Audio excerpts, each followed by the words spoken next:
Side line যেটা 40 metre, আর প্রস্থটা কত? 20 metre. এখন তো আমরা এখানে একটা মোটামুটি একটা মাঠ অঙ্কন করছি, ঠিক আছে না?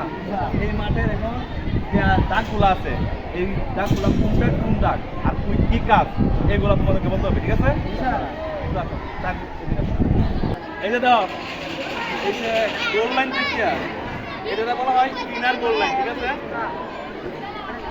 এই গোল পোস্ট থেকে এই গোল পোস্টটা বলা হয় কি ইনার গোল লাইন, আর এর বাইরে থেকে ওই কর্নার পর্যন্ত বলা হয় আউটার গোল লাইন, ঠিক আছে? এই ইনার গোল লাইন থেকে এই পর্যন্ত যে আমরা একটা দাগ দিচ্ছি, এটা হলো এর থেকে 4 মিটার দূরে, ঠিক আছে? আর একটা হচ্ছে ওইখান থেকে আমরা এখানে দিচ্ছি, এখানে এই যে একটা দাগ দিচ্ছি,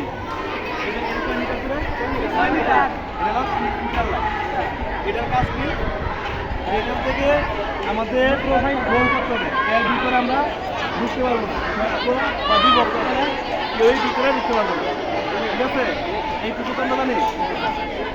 আর এটা হচ্ছে কি, এটা হলো 7 মিটার লাইন, এখানে প্যারান্টি বোঝানো হয়, হ্যাঁ? এটা 7 মিটার লাইন। খেলা কোনো দ্রুত ধরনের অপরাধ হয় বা সুবর্ণ সুযোগ নষ্ট করে বা বড় ধরনের অপরাধ হয়, তখন এখান থেকে 7 মিটার করতে হয়। 7 মিটার থ্রো করার নিয়ম রাখি, ঠিক আছে? 7 মিটার থ্রো করতে হলে তোমাকে প্রথমে এই যে 7 মিটার দাগ থাকবে, ঠিক আছে? এই দাগে বাইর থেকে তোমার, ঠিক আছে, ঠিক করতে হবে।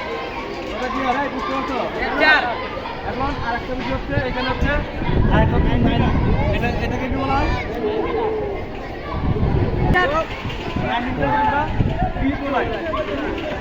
এখন এখানে মনে করো 9 মিটার, এইখানে ফাউল হয়েছে, এখানে একটা ফাউল হলে এই ফাউলটা কত থেকে এই 9 মিটার থেকে, আর বাকি প্লেয়াররা ওই 6 মিটার থেকে কাটবে, ঠিক আছে? এটা হলো ফ্রি থ্রো লাইন, হ্যাঁ? বুঝতে পারছো?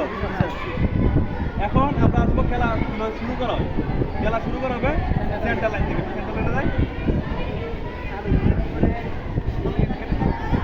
যাই, এখানে হচ্ছে সেন্টার লাইন, ঠিক আছে? এখানে সেন্টার লাইন থেকে আমরা খেলা শুরু করে খেলা শুরু করবো, তারপরে খেলা চলবে। এখন খেলা চলাকালীন সময় আমাদের এখানে ধরো আমরা আক্রমণ করতে যেতেছি, আক্রমণ করা খাওয়ার পরে ওইখানে যারা ডিফেন্ডার প্লেয়ার আছে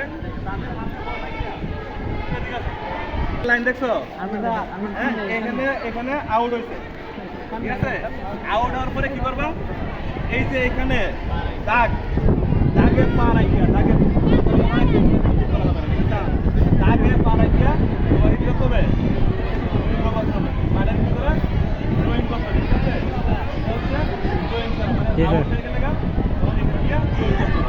এখন আরেকটা বিষয় হচ্ছে ওইখানে গোলকিপার থাকবে, হ্যাঁ? গোলকিপারের হাতে রেখে যদি গোল লাইন অতিক্রম হয়ে যায়, তখন গোলকিপার থেকে খেলা শুরু হয়। ফুটবলে কি দেখি গোলকিপার হাতে লেগে গেলে কর্নার দিচ্ছে, কিন্তু এখানে কর্নার দিই, এখানে গোলকিপার থেকে হাতে লেগে গেলে গোলকিপারে খেলা শুরু হয়।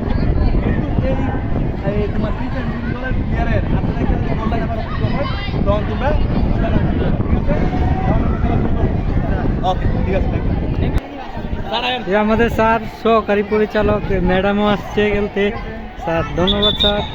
খেলা এখন শুরু হবে।